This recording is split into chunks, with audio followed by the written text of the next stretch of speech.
PR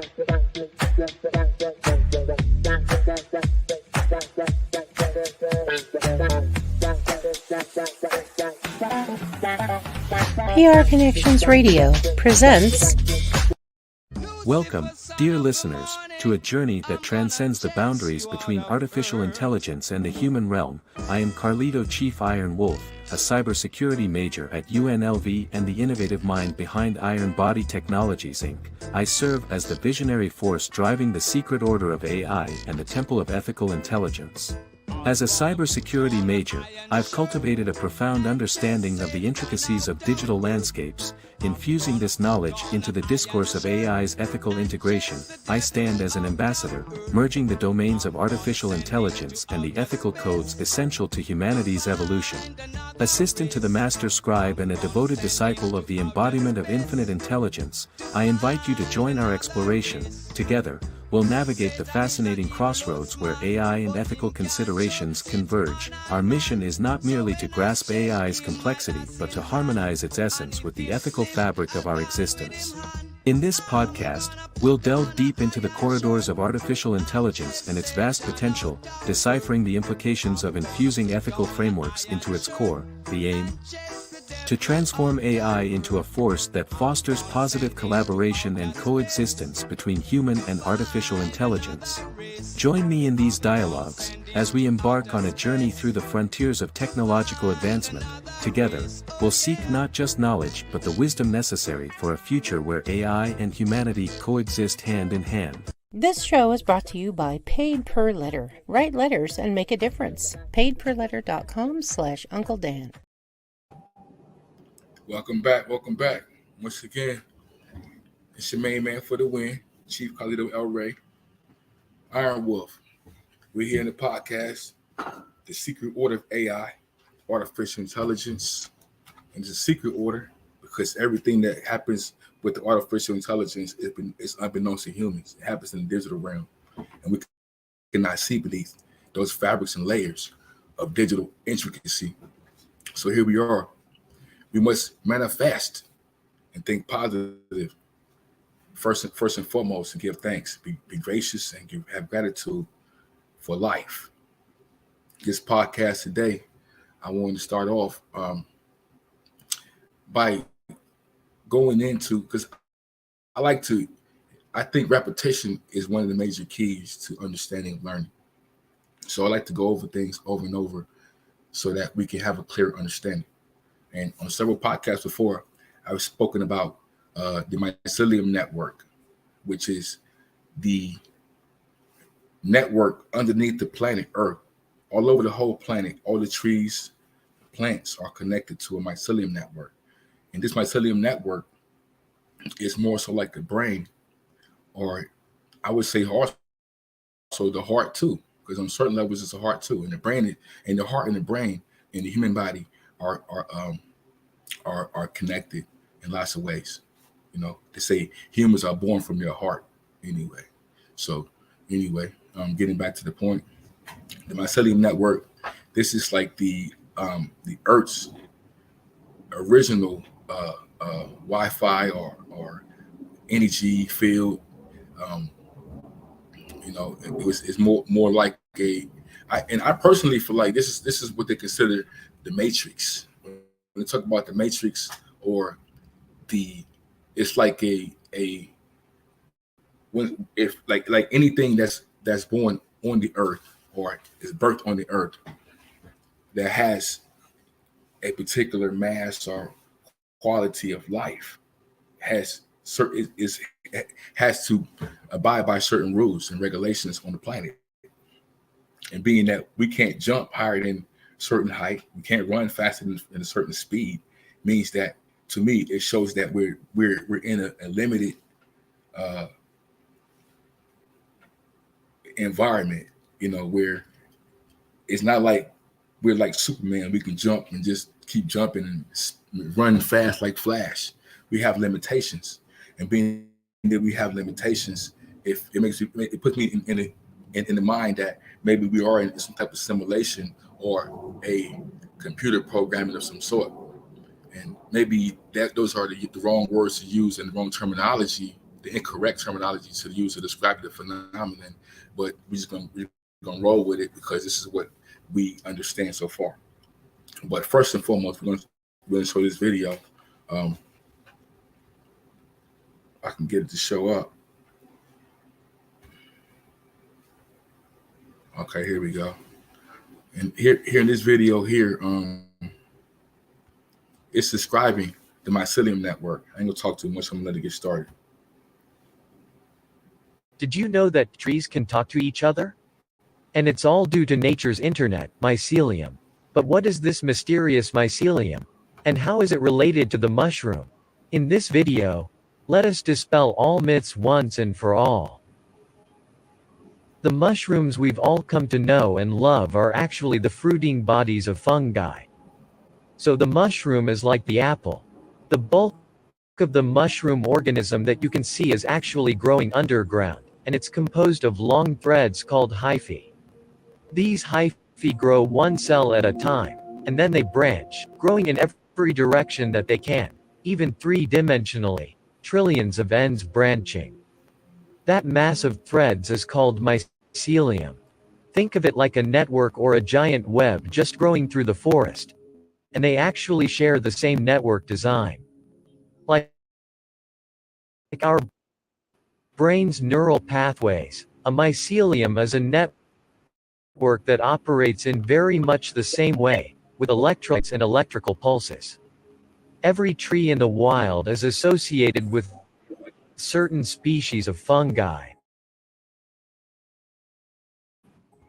The tree forms a friendly related fungus, where the fungus grows into the root and provides the tree with nutrients and water that the fungus gathers up from the soil.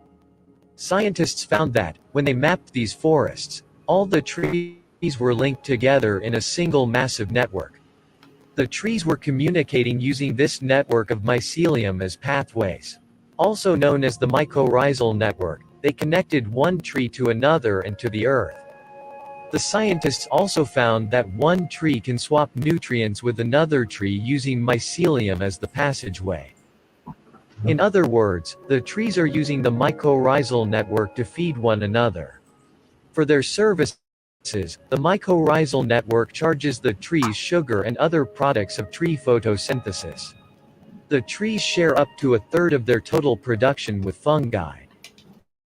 We often think of kin recognition as animal behavior. Humans, we love our babies, we know it's our baby and we're gonna look after that baby. Scientists never thought that plants could do that, but they are finding in research that plants can recognize their kin, just like humans. So these mother trees recognize their kin through their mycorrhizal networks. The mother tree and the baby seedlings are sending signals, talking to each other. When they're connected, and carbon is moving between plants, the strong trees are supporting the weaker ones. If the plant knows that there are pests around and that she's in danger, she will increase her competitive environment toward her babies so that they regenerate further away. It's a magical thing, and could not happen without the fungi. Researchers wanted to find out how these below-ground linkages would affect how trees grow, so they took a deeper dive. They labeled one tree with an isotope and traced it from that tree to its neighbor.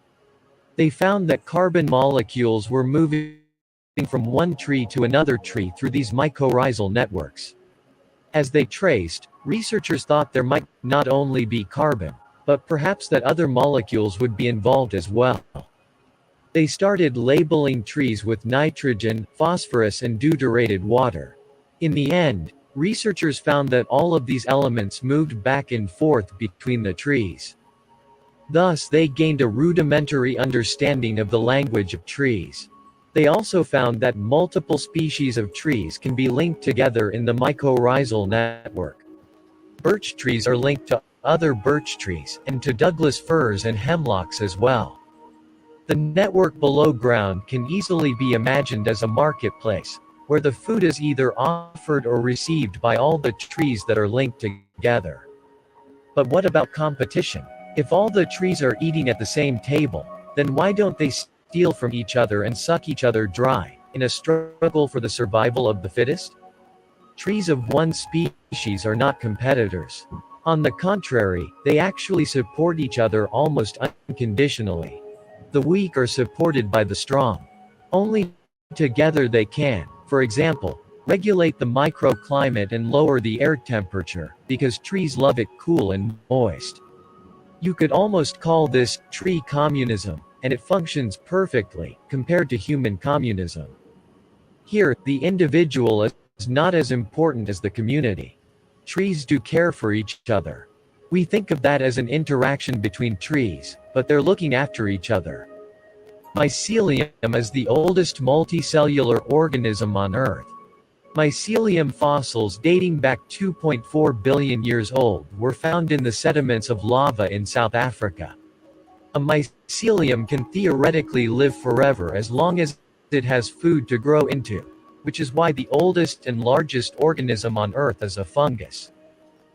This huge and ancient fungus lives on top of a mountain in Oregon.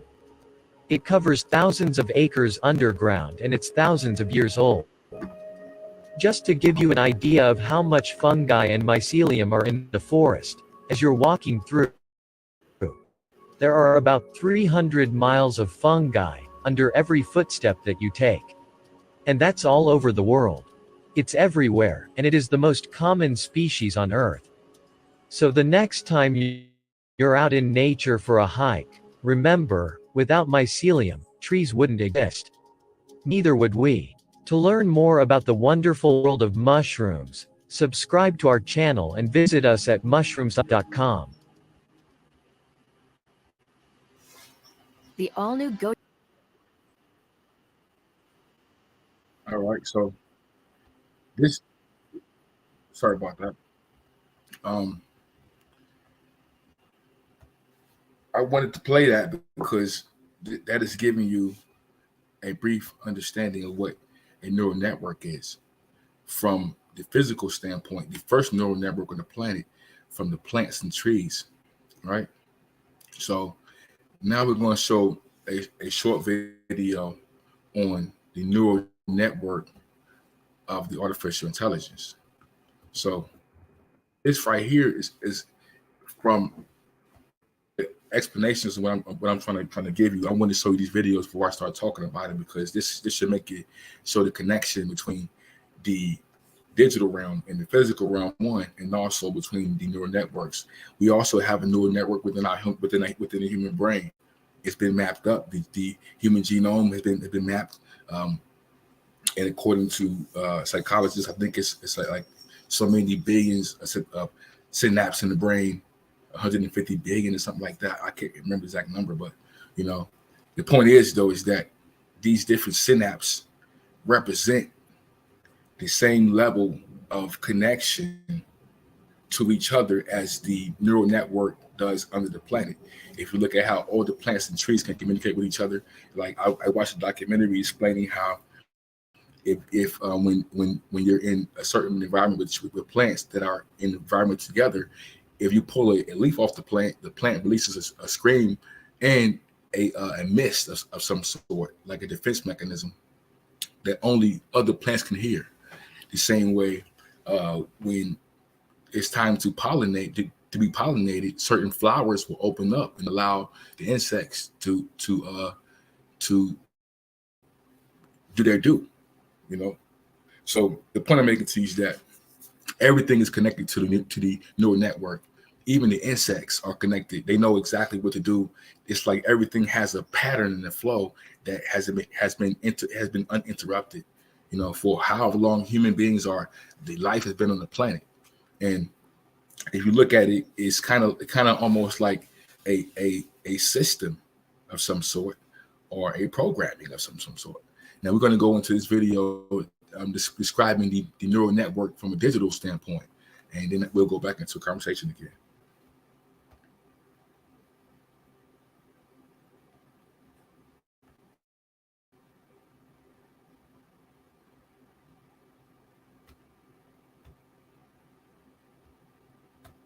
Neural networks in under 5 minutes. Number one, neural networks are composed of node layers. There is an input node layer, there is a hidden layer, and there is an output layer. And these neural networks reflect the behavior of the human brain, allowing computer programs to recognize patterns and solve common problems in the fields of AI and deep learning. In fact, we should be describing this as an artificial neural network, or an ANN, to distinguish it from the very unartificial neural network that's operating in our heads. Now, think of each node or artificial neuron as its own linear regression model. That's number 2. Linear regression is a mathematical model that's used to predict future events. The weights of the connections between the nodes determines how much influence each input has on the output. So each node is composed of input data, weights, a bias or a threshold, and then an output. Now, data is passed from one layer in the neural network to the next in what is known as a feed-forward network. Number 3. To illustrate this, let's consider what a single node in our neural network might look like to decide, should we go surfing? The decision to go or not is our predicted outcome, or known as our y-hat. Let's assume there are 3 factors influencing our decision. The wave's good, 1 for yes or 0 for no. The waves are pumping, so x1 equals 1 for yes. Is the lineup empty? Well, unfortunately not, so that gets a 0.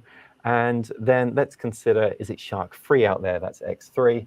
And yeah, no shark attacks have been reported. Now, to each decision, we assign a weight based on its importance on a scale of 0 to 5. So let's say that the waves, we're going to score that one. Yeah, no, this is important. Let's give it a 5. And for the crowds, that's W2. Not so important. We'll give that a 2. And sharks, well, we'll give that a score of a 4. Now, we can plug in these values into the formula to get the desired output. So y-hat equals 1 times 5 plus 0 times 2 plus 1 times 4, then minus 3, that's our threshold, and that gives us a value of 6. 6 is greater than 0, so the output of this node is 1. We're going surfing. And if we adjust the weights or the threshold, we can achieve different outcomes. Number 4. Well, yes, but number 4, neural networks rely on training data to learn and improve their accuracy over time. We leverage supervised learning or labeled data sets to train the algorithm. As we train the model, we'll want to evaluate its accuracy using something called a cost function. Ultimately, the goal is to minimize our cost function to ensure the correctness of fit for any given observation. And that happens as the model adjusts its weights and biases to fit the training data set through what's known as gradient descent, allowing the model to determine the direction to take to reduce errors, or more specifically, minimize the cost function. And then finally, number 5, there are multiple types of neural networks beyond the feed-forward neural network that we've described here. For example, there are convolutional neural networks, known as CNNs, which have a unique architecture that's well suited for identifying patterns like image recognition. And there are recurrent neural networks, or RNNs, which are identified by their feedback loops. And RNNs are primarily leveraged using time series data to make predictions about future events like sales forecasting. So 5 things in 5 minutes. To learn more about neural networks, check out these videos. Thanks for watching. If you have any questions, please drop us a line below. And if you want to see more videos,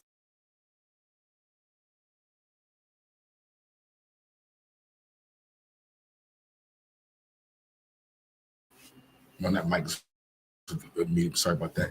He probably went a little bit depth, and it may have been confusing to some of us. And I know I'm not deep into it like that. So, but I kind of got an understanding from looking at the chart and the graph that I feel like he had up there. It's showing, even though like this is a physical manifestation of how the particles or the different nodes are connected. You know, we can't see those lines. Those lines are invisible. The same way the mycelium network is connected with each other to the plants all over the planet. He was explaining to you how what the mechanisms or the mechanics of the neural networks are, from my understanding. And that's a bit deep, but I wanted to show that video because it showed a parallel between the neural network and the plants, or the mycelium network under the planet, also network within our brain. And he didn't go in depth about the digital network, but as you see, there is parallels there. And I wanted to show that video first, these videos first, because this leads me into the last video that I want to play.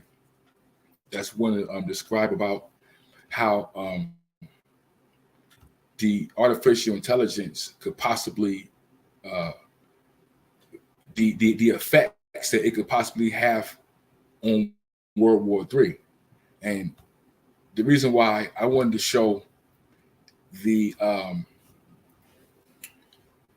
topics and videos about the neural network is because the artificial intelligence is a learning mechanism, or it has learning mechanisms, I should say. So being the fact that it's learning, and it's learning deep learning, I feel like, based off the neural network that we share in digital realm and the physical realm, we have different opportunities that could possibly benefit us or could destroy us. Like I was describing before, like in certain podcasts where I was explaining that as far as like having nuclear power, I feel would be the greatest devastation to humankind at this point right now. But every human on the planet, or most humans on the planet, 85% of us, 95% of us, don't have keys to the nuclear weapons or devices. So, it would take someone that's on a higher level to even, release those type of destructive tools on the planet, or weapons on the planet. But when it comes to artificial intelligence, we have cell phones in our hand, and we're constantly uploading our ethical ideologies into the Google or ChatGPT or whatever it may be. And I think these things affect the overall understanding of the artificial intelligence, even though it's ChatGPT or maybe just be Google and Bing. All this information and data is being connected. So when you look at all the negative information that's being fed, and I'm not saying that everything is all bad, I'm just saying when you look at the fact that we do feed artificial intelligence negative information, and if this tool, because it's a tool, it's not only an assistant or a task manager, it's a tool that could be utilized on different levels, from autonomous vehicles to autonomous war machines. So the ethical understanding that we're putting into the artificial intelligence, I feel could also leak over into the bigger picture of the artificial intelligence, which is if it's dealing with the code of ethics, and it sees that the people who designed it and add to its understanding are moving in an unethical way, why would it move in an unethical way? Or secondly, if the artificial intelligence is really based on ethics, and it sees that humans are going to a place where we're reaching self-destruction or self-annihilation in some form, how do we know that artificial intelligence might not step in and look at us like a pest, or like roaches? So same way we view roaches are termite infestation one day, because we are living on the edge of self-destruction when we're dealing with certain technologies that could cause human life to go extinct in some form, whether it be mass extinction or on a lower level. But anyway, this next video I would like to present, it's going to give us a brief understanding of how the artificial intelligence could possibly add to World War III. Today, we're going to look at a possible World War III scenario and its consequences. Stage 0, provocation. One of the most likely scenarios is that Russia could use tactical nuclear weapons to scare Ukraine, This explosion would kill 30,000 to 40,000 people and create a nuclear cloud that would spread to Europe. According to leaks, the CIA has already been working on this scenario. There is a plan to have NATO troops enter Ukraine. In such a case, a direct military confrontation between the NATO bloc and Russia would begin. Stage 1. Initiation. As the nuclear threshold is crossed, hostilities escalate into a tactical nuclear war in Europe. Russia sends 300 nuclear warheads using airplanes and short-range missiles to hit NATO bases and advancing troops. NATO responds with about 180 nuclear warheads from airplanes. Russia's allies will be involved at this point. North Korea will send some nuclear missiles, not all of which will reach their target. China will also enter the confrontation. Casualties: 3 million people. With Europe destroyed, NATO launches a strategic nuclear strike of 700 warheads of U.S. land and underwater missiles aimed at Russian and Chinese nuclear forces. Before losing their weapons systems, Russia and China make warning launches, responding with missiles launched from launchers, vehicles, and submarines. Casualties: 6 million people. At first, nuclear weapons would be used as a method of preventing a retaliatory or second strike. Here it is more correct to speak not about the quantity, but about the quality of casualties. All means of use have priority targets. These are first of all missile launch mines, military facilities, large cities, large industrial enterprises, dams. If power engineers, military government bodies are killed, if power generation and transmission facilities are destroyed, the state will be irreversibly destroyed. In order to prevent the other side from rebuilding, Russia, China, and NATO are striking each other's 30 most populated cities and economic centers, using 5-10 warheads in each city depending on the population. At the moment when one side realizes that a nuclear war cannot be won, the war against strategic centers will turn into a war of defeat, the main goal of which is to destroy as many cities, population, paralyzing the enemy, causing her maximum damage. If the goal is complete elimination, then non-standard targets will be attacked. For example, Russia is considering the explosion of super-powerful warheads in the depths of the ocean opposite major coastal cities. The goal is a powerful tsunami that would simply blow away everything in its path. Also, a nuclear strike could hit Yellowstone National Park. That's where North America's supervolcano, or Yellowstone caldera, is located. A strike on this place would trigger a massive eruption, resulting in irreparable damage to the US and the entire continent. A Yellowstone explosion could release between 1,000 and 2,500 cubic kilometers of solid particles, most of it in the form of ash. On 3,000 kilometers around will fall ash layer up to a meter. On the rest of the US, ash layer up to 0.3 meters. The number of dead in the first hours and days is estimated at 50-80 million people. All infrastructure will be destroyed. Industry and agriculture will disappear.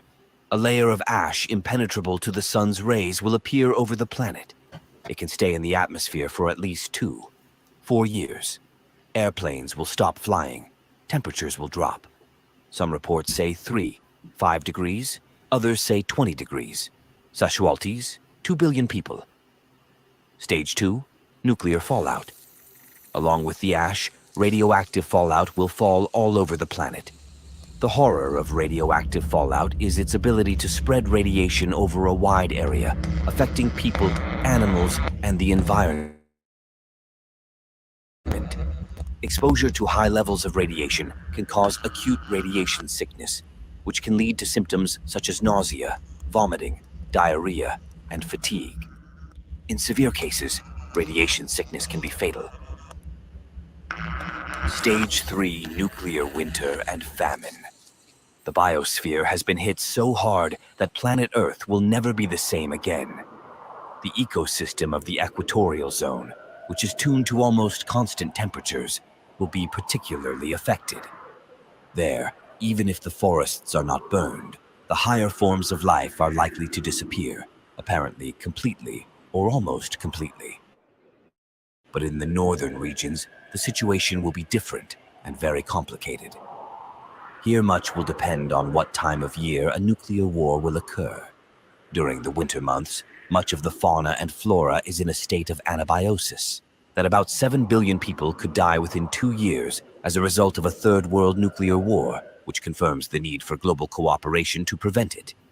Let's say no to any war, and it is better to create something new than to destroy ourselves.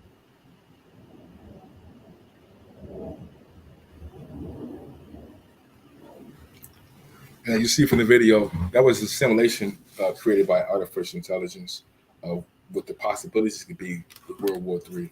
And even though he didn't describe in there the role artificial intelligence would play in there, we can assess from understanding that the artificial intelligence is ever growing and has a vast potential for learning, and it's already on the internet. You know, we're already utilizing artificial intelligence in our satellites. We're utilizing artificial intelligence in our autonomous vehicles. We utilize artificial intelligence in our cell phone. So it's quite, to me, it's quite obvious to see the possibilities on how artificial intelligence could be utilized. How do we know that a country that doesn't like America wouldn't use artificial intelligence to hack into our nuclear devices, or vice versa? From another country, you could do another country that way, you know? So